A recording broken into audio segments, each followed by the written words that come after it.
So what's up, everybody? It's Andrew.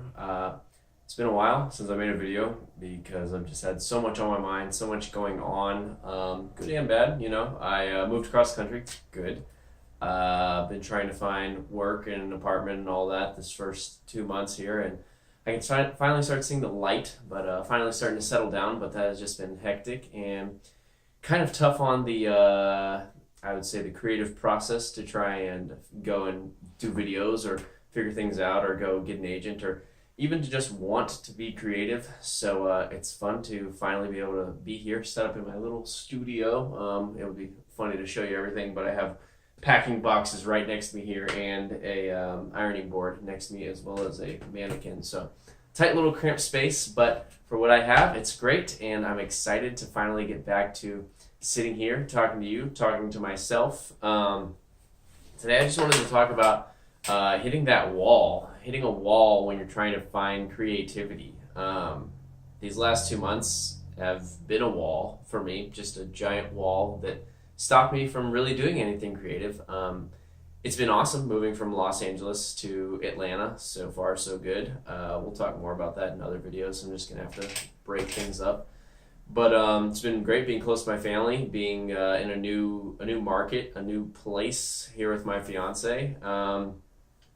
But it's just also been crazy and hectic and kind of nerve-wracking and, a little stressful financially. And that just doesn't help going into your creative process, but it also doesn't mean it should stop it. And for me, it has. And I don't like that, and I didn't like that. And today I listened to a podcast, Lewis Howes, one of my go-tos, and he was actually podcasting with, he was interviewing one of my, favorite artists, which was pretty cool, Mike Posner, which I've liked him since he came out with his first album. I think it might have been called Smoke and Drive, or no, that might have been one of his first songs, but real fan, right? But he was one of the only artists that I've ever bought one of his first studio albums. I bought 31 Minutes of Takeoff. And so I wanted to hear it. I wanted to see what he had to talk about, and it was a good emotional interview. It was, he had me tearing up a little bit, talking about the death of his father and talking about being on top and falling, nobody seeing him for a while and wondering what was going on with the guy who had a #1 hit. But yeah, it was good. And it was creatively sparking to me because I have just kind of been in a rut and kind of been in, not such a mood, but just I've been standing at this wall, and the wall is not really that high and not really that hard to climb over, but the wall has been big enough to stop me from wanting to do anything and wanting to just, I guess, being scared to take the leap and get back into it. Because, when you stop something, sometimes your creativeness and creativity just kind of goes out the window. And your fear and the things, your thoughts in your mind start to tell you, well, maybe you shouldn't be doing that. Maybe you should just go and work at your part-time job, and hopefully you can pay your bills this month and just live like that for 12 months out of the year. No, not for me. So I've had so much on my mind and so much on my plate, and you know how I wrote that book, and I still haven't gotten it out, and I wanted to get it out months ago. Well, it's time to get back to these things, even though that financially it's not my favorite time, but it's going to work out, and I'm taking one step at a time and figuring it out, and I just need to get back to the things that inspire me and make me happy, because all of these things that I listen to, it always comes down to, well, if you're happy and you're constantly happy, or you're searching for happiness or doing things that make you happy, you're going to figure everything else out. And if you're not happy and you're slaving away and making lots of money, he said in that interview today, they were saying that some of the richest people are some of the most unhappiest people. And don't get me wrong, there's probably some really rich people. There's probably lots of rich people that are very happy people. But it's just mindset. And for me, that wall has been blocking my mindset. And so I'm kind of done with that. And I'm kind of hoping that this video sparks me. I know I probably say this in lots of videos, but each video will spark me, and hopefully the spark just gets bigger and bigger and better every time that it turns into a flame, that it turns into a fire, and we keep on rolling. But coming back to that is finding your creativity. I think it starts more with scheduling, and with not really having a schedule lately, I've also been thrown off and giving myself excuses to not do things because I'm well, I don't know what I'm doing today, but it's easy to make an excuse. It's also easy to make a schedule.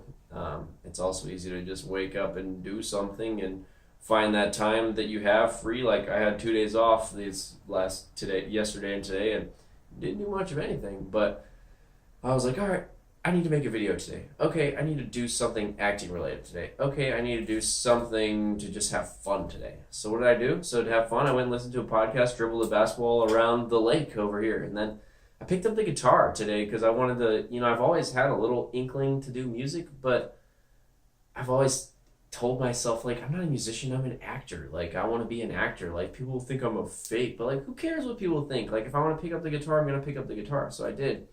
And maybe I'll put some guitar videos doing some covers one of these days once I figure out and get that confidence. But finding that confidence and finding that creativity and happiness is really what I'm looking for now. I'm really like in a new market. Like I want to grow into a happy, creative person and somebody who is doing what I love every day. And it doesn't always necessarily mean every day is going to be perfect, or that every day is going to be, what I want it to do, but being present and being happy with where I am and where I'm going to be and the steps that I'm taking, I think that's important. And I just wanted to get that out there today. I wanted to talk about that because I've just been kind of cooped up and, I haven't really had my outlets of playing Frisbee with my friends in LA or going and playing basketball. I mean, I've had my workout outlet, but it's just different when you're somewhere new, and it's tough not, being in your element yet. And I think change is good, and I think it's going to be great for me, but it's been scary and it's been hard. And so I'm excited to get back to doing stuff that fulfill me and doing stuff that help me create and make me happy, and hopefully meet people along the way and find more of what I want and with my passion and my purpose, while I'm doing it. So hope you all find this slightly inspiring. Hopefully you find it really inspiring. I'm jumbling up my words. It's inspiring me. I'm going to go and maybe write a page in my book. I played a little guitar, didn't learn a few chords, brushed up on a few chords. And I'm going to see if I can schedule myself a little better tonight and tomorrow. I go back to work tomorrow, so it helps with a little built-in schedule, but I'm going to try and get something done before that. So I hope you all are doing well and having a wonderful night. And if you can, do something that's creative tonight. Do something that's, a step towards your happiness tonight and a step towards something that, fulfills you. But we'll talk soon, and I'll be back. And I'm going to put this up, IGTV. Talk to you guys soon.